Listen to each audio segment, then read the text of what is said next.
హైదరాబాద్ లోని డాక్టర్ ని సైబర్ నేరగాళ్లు చీట్ చేశారు. డాక్టర్ నుంచి 14 కోట్లు కొట్టేశారు దుండగులు. ఒక నలుగురు ఈ చీటింగ్ కి పాల్పడినట్లుగా గుర్తించారు. నిందితులు సత్తుపల్లికి చెందిన శివకృష్ణ, పవన్, బ్రహ్మనాయుడు, మణిరామ్ గా గుర్తించారు. ముంబైలోని ఓ ఏజెంట్ కి నలుగురు అకౌంట్లు ఇచ్చాడు నిందితుల్లో ఒకడైన శివకృష్ణ. కంబోడియాలో ఉన్న సైబర్ నేరగాళ్లకి ఆ ముంబై ఏజెంట్ సమాచారం ఇచ్చాడు.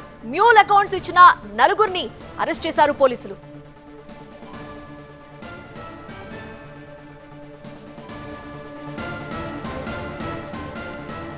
మార్కెట్లో పెట్టుబడులు పెట్టండి అంటూ ఒక వైద్యుడి దగ్గర నుంచి ఏకంగా 14 కోట్ల రూపాయలను కొల్లగట్టినటువంటి కేసులో సైబర్ సెక్యూరిటీ బ్యూరో అధికారులు నలుగురు నిందితులను అరెస్టు చేసి రిమాండ్కు తరలించడం జరిగింది. ఈ నలుగురు నిందితులు కూడా సత్తుపల్లికి చెందినటువంటి వారుగా కూడా గుర్తించారు. ప్రధానంగా వీళ్ళు మ్యూచువల్ అకౌంట్స్ అన్నింటినీ కూడా తీసుకొని వెళ్ళి ఒక ముంబైకి లో ఉన్నటువంటి ఒక ఏజెంట్కి ఇవ్వడం జరిగింది. ఆ ఏజెంట్ మొత్తం కూడా ఈ అకౌంట్స్ అన్నింటినీ కంబోడియాలో ఉన్నటువంటి కొంతమంది సైబర్ నేరస్తులకు ఇచ్చినట్లుగా తెలుస్తుంది. ఈ కేసులో ఎవరైతే శివరామకృష్ణ అనే వ్యక్తి ఒక ఏజెంట్గా పనిచేస్తూ ఉన్నాడు, ఆ శివరామకృష్ణతో పాటు ఎవరైతే ముగ్గురు వ్యక్తులు ఉన్నారో అంటే మణిరామ్తో పాటు బ్రహ్మనాయుడు, అంతేకాకుండా పవన్ కళ్యాణ్, ఈ ముగ్గురు కూడా మ్యూచువల్ అకౌంట్స్ను క్రియేట్ చేసుకోవడం జరిగింది.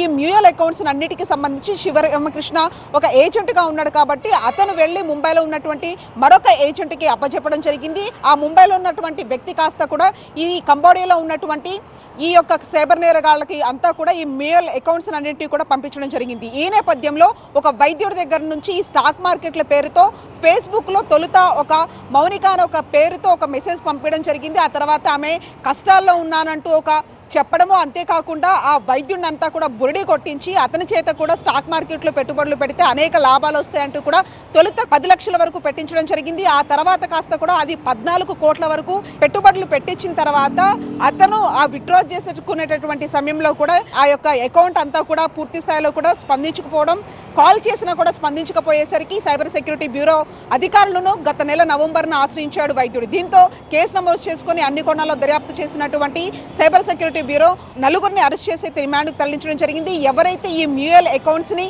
అమ్ముకుంటూ ఉన్నారో వాళ్ళు ఖచ్చితంగా అప్రమత్తంగా ఉండాలి.